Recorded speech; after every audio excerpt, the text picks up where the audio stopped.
All right, I think we are going live.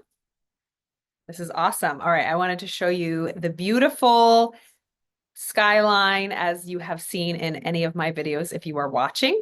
We are on video, I believe we're on video 24 today.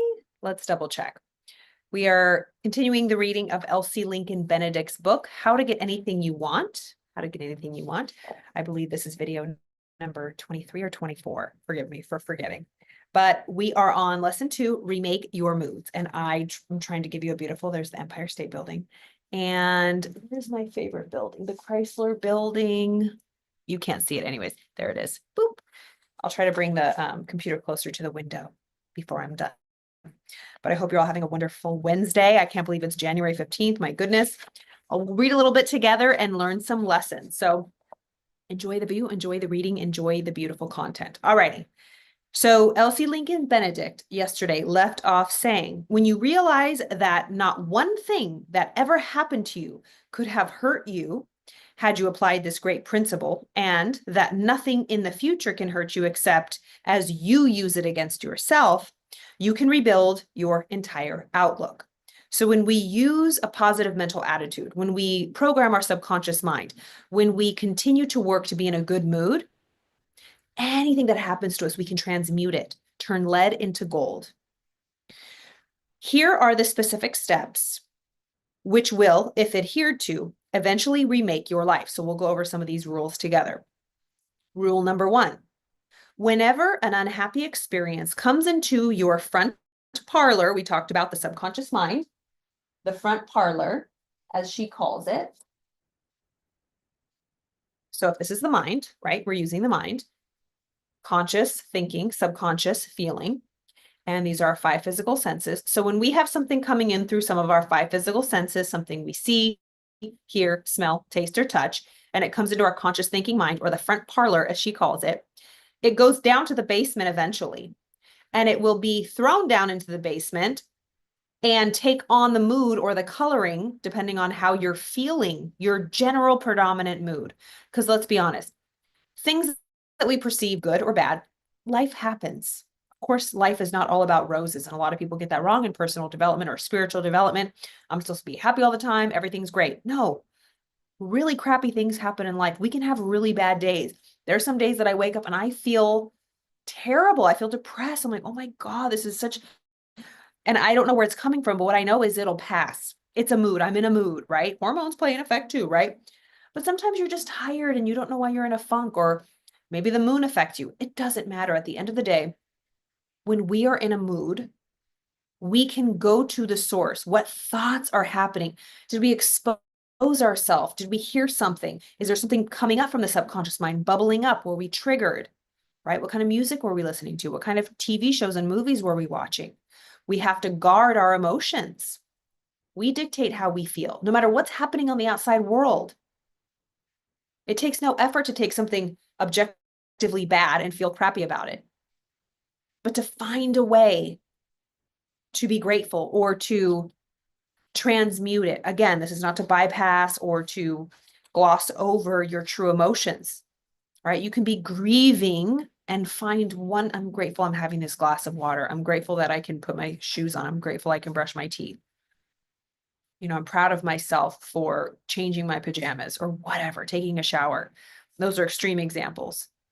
But this is a story. It happened last night, y'all. I'm going to tell real quick. I don't even want to get into it. Got dropped off in an Uber out here. And it doesn't matter the details, but let's just say the car situation around the hotel was a little chaotic.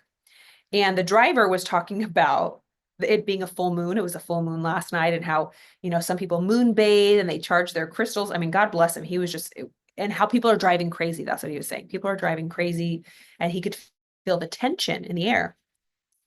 Anyways, we get dropped off, and in hindsight, and he said, don't open the door. There's a car coming on the side. Again, this is a busy hotel. I don't know if he pulled in all the way. The other passenger said he didn't. Anyways, it's an accidents happen. I open the door, boom, a car runs right into the door, cracks the light, the headlight. And of course, it sucked. And I said, oh my gosh. He's like, I told you not to open the door. I said, I didn't hear you. If I heard you, I wouldn't open the door. I didn't say that. I just said, I am so sorry. Oh my gosh. I made sure he was okay. The driver was okay. I mean, there was no body damage. It just like cracked hit the front headlight of the other person. Um, but I remained calm and I just stood there. I'm like, I am so sorry. Like an accident, right? And he was an Uber driver. Of course, he has insurance, and I'm sure Uber has insurance.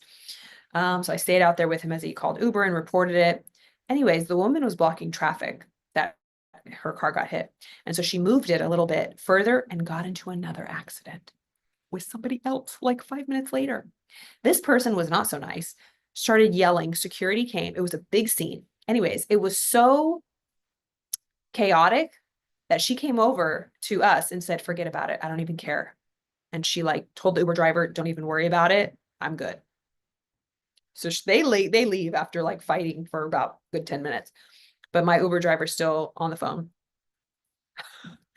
And I just stayed there with him and I remained calm, and we got his door shut again. There was no body damage. It just like ruined the hinge and it probably has to be realigned. But it was quite the miracle with no damage in that sense. Of course, he's probably gonna have to use insurance, and I don't know how that works. But a part of me wanted to, if I had a couple $100, like I wanted to give to him. I felt so bad. But because I didn't order the Uber, my friend did. And apparently he called her later and asked, he said, it's going to cost $2,000 to fix. Mind you, that's very untrue. How does he know that? It was 9 o'clock at night. How is he going to get an estimate? But $2,000, I thought that was unfair. Anyways, and he has insurance and it's going to take care of it. But it was just unfortunate. I say all that to say, I could have very well gotten stressed, triggered, ruined my complete night. I forgot it happened, honestly, until this morning. We talked about it to a couple of our colleagues. But what a crazy incident. But I remained calm. And one of my friends was like, oh my gosh, I would be crying right now. Like, I hate confrontation. I'm like, I'm from California, honey. This happens all the time. I mean, it doesn't happen all the time, but like, it's not my first rodeo. That's what insurance is for. Everybody's okay. Everybody's safe. At the end of the day, they're just cars. And that's why we have insurance. It takes care of it, right? And so you could have easily freaked out. I could have told everybody the story today, but it was the last thing on my mind because I completely forgot about it. If I get a call from Uber or they have to take my insurance or anything, I will gladly give it because I have insurance. And so just to remain calm in the situation was like, I'm so happy that I have material like this, truly, because what Elsie Lincoln Benedict is saying through my 5 physical senses, I saw the accident, I heard the accident, the glass crashing, right? It went to my subconscious mind, oh my God, we just got in an accident, right? I mean, we were a parked car, but still the door flung open and hit her thing. It was an accident. But how am I going to feel about it is my choice. Objectively, it sucks. It's terrible. But right away, what am I going to think about the situation? Oh my God, it's terrible. Oh my God, here we go. I'm going to owe so much money. Poor guy, blah, blah, blah. I said, he's safe. I apologized. He has insurance. I have insurance. We're going to be okay. So it didn't go into my body through stress. It didn't come out like sleepless night, up all night, worried, talking about it in the morning. Like, because I was emotionally regulated about it, my body was regulated. My nervous system was not on edge. I didn't go into fight or flight. So my results were peaceful. I slept like a baby. I'm fine. I'm grateful. And it could have been a lot worse. I could have gotten hit by the car, right? It's like cheese and crackers. So, wow, that was a long rant. Rule number 1, whenever an unhappy experience, like that little fender bender, experiences come into your front parlor, into the conscious thinking mind, do not let it do all the talking. Make it see you are master there, right? Like, not today, Satan. When this car thing incident came in, I'm not going to be like, oh my God, car accident. But I'm like, I'm the master. I'm the captain now. That's what she's saying. Whenever an unhappy experience comes into your front parlor, do not let it do all the talking. Make it see that you are the master here. Say to it, just as though it were another person, you are not a very pleasing thing now, but I can turn you into one of the best little workers I've got, and I am going to do it. So an intruder or a thought that would be very easy to freak out, I say, I'm going to be okay. But it's a car accident, Carla. Nope. I'm the master now. I'm going to be okay. So I'm going to talk to it like a person, because it is like a person coming in. Oh my God, you just got a car accident. Blah, blah, blah. It's like, I hear what you're saying.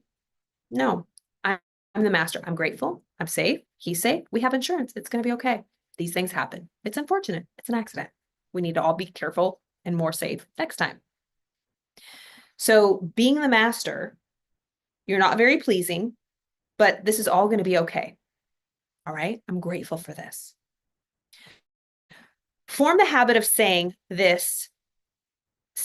Form the habit of saying this from the instant an unpleasant thing begins to happen, and before deciding on any kind of action.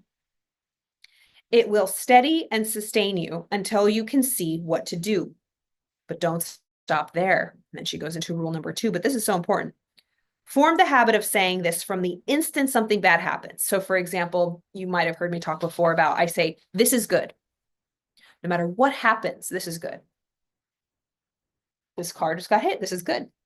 This is good. And I don't mean to be facetious. I mean, I'm telling my mind, I'm the master. This is good. But Carla, you just hit it. But this is good. I spilt my oatmeal all over the floor one morning at work. This is good. Your oatmeal, you lost your breakfast. This is good. I don't know how it's good, but it's good. I'm going to find the good in this. When my car got broken into, this is good. How is this good? I don't know. I'll find out one day, but I am going to store it into the basement as this is good. And I love that story now. I mean, I don't talk about it often, but I'm so proud of myself for how I handled these situations. So form the habit of saying this the instant that something bad happens. She says, don't stop there. Rule number 2. Then to yourself say, this experience has good in it for me somewhere. And though I do not see it just now, I shall look till I find the good and put it to active use in my life. So I don't see the good right now, but I'm going to find it. And I'm going to put it like this adversity, this seed of pain, I'm going to turn it like this crap. I'm going to turn it into fertilizer. It is going to make me stronger. It's going to make me smarter. I'm going to learn something from this. I'm going to come out stronger for this. Then search till you find the good. You will usually discover more than one. In my own life, every unpleasant experience has paid for itself many times over, and the worst ones most of all. So for example, have you ever been through a really, really, really, really, really bad heartbreak?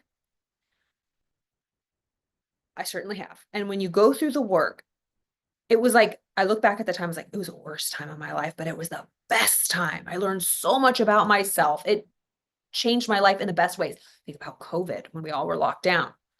I remember I used this material so much. That was, I knew people that weren't fortunate and just like lost family members, and my heart went out and I prayed. I was a part of a prayer circle. But for me personally, I remember we all had to work from home on Zoom. And I remember I got dressed every day. I put perfume on, earrings, like if I was going to work, right? Shoes and everything, pants. I didn't like have pajamas on the bottom and business on the top. I was like, I want to feel good. I want to feel good. I want to look good. I want to show up. And it was one of the best years of my life, 2020, right? It was just like, I started my YouTube channel, right? I was at home. It was one of the best years of my life amidst all the negativity. And I wasn't denying it. I was doing all I could, right? Being safe, praying, visiting family, taking care of family, being safe and all that jazz. But like those situations, always find the good. And I worked on my business. That was the good. I was home. I was on my computer all the time. In order that you may recognize the truth of this reassurance while giving it to yourself, I ask that you do not wait till some calamity descends upon you before testing it, but glance backward now and see how true it has been of the disappointments you have had in the past. I just did that, girl. You can see clearly, and perhaps for the first time, the lesson each had for you. A lesson you could have been using all of this time had you only allowed yourself to find it. So let you do this right now. Think about the crappiest things that have happened to you, the shit. What good has came out of it in any way? What did you learn? How did it change the direction of your life in a positive way? Because bad things might have happened too, but what good happened? Like when you lost a friend, when you broke up with someone, maybe you found the person you're supposed to be with. Maybe it caused you to, you got fired from a job. Maybe it caused you to find a better job.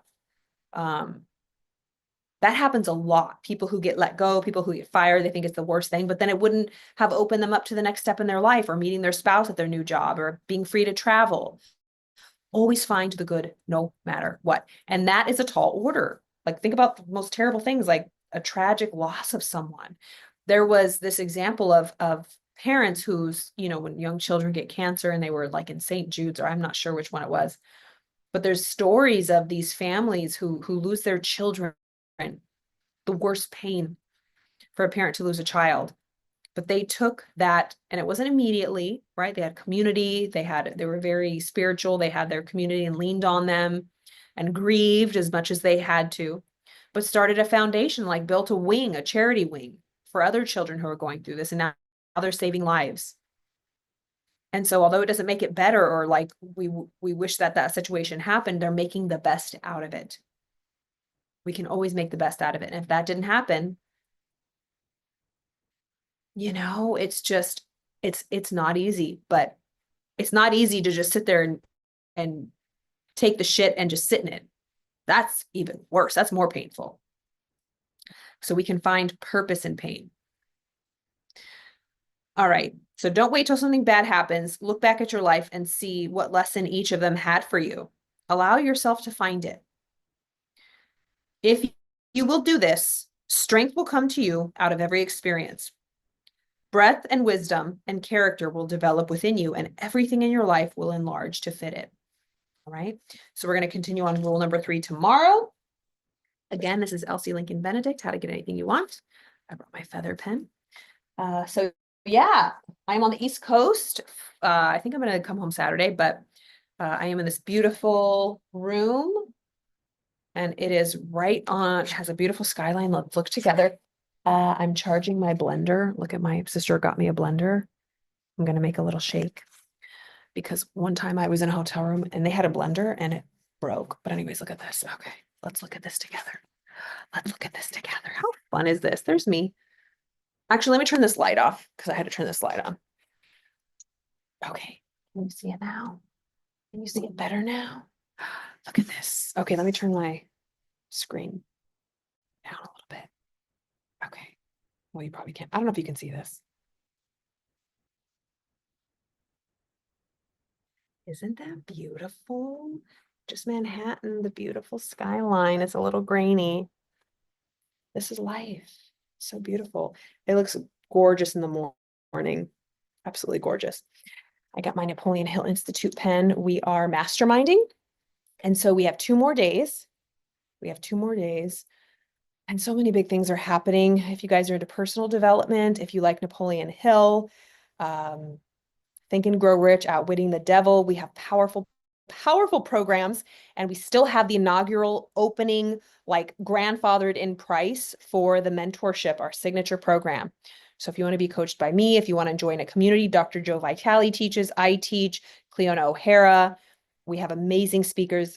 David Meltzer is now the chairman, and we're launching the corporate division. So if you like personal development, if you want to be an entrepreneur, if you are an entrepreneur using these materials, we have exclusive rights to coaching and courses.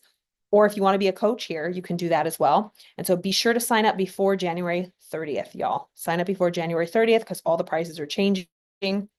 And you can kind of get grandfathered in at our second birthday was on January 11th. So Saturday we celebrated.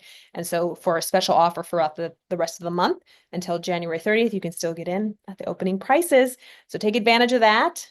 And all the links are below. Click them, reach out.